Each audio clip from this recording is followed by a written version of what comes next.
আমাদের দেশের কৃষি ব্যবস্থার উপর চরম আঘাত নিয়ে এসেছে এই বিজেপির সরকার। 2014 থেকে এই যে 5 বছর 10 বছর বিজেপির শাসন, তাতে 1,475,000 জন কৃষক আত্মহত্যা করতে বাধ্য হয়েছে।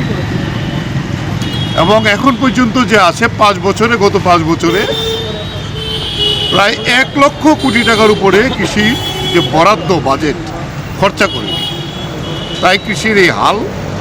আপনারা জানেন যে কৃষকরা দিল্লিতে 2020 নভেম্বর থেকে 384 দিন লড়াই করে 3টা কৃষি আইন বাতিল করার বাধ্য করেছিল নরেন্দ্র মোদীকে।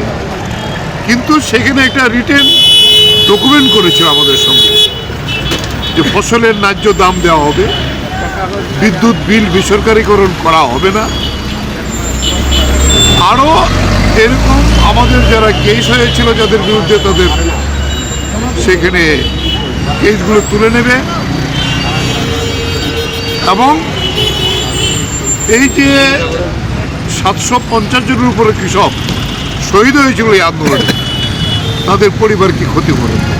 কিন্তু আজকে 2 বছর হয়ে যাওয়ার পরেও এই দাবির একটাও সম্পর্কে কোনো প্রশ্ন আসলে কথা হয়। তাই এই 26শে জানুয়ারি প্রজাতন্ত্র দিবসে কৃষকরা গোটা দেশে আজকে শ্রমিক শ্রেণী তার সঙ্গে যুক্ত হয়েছে।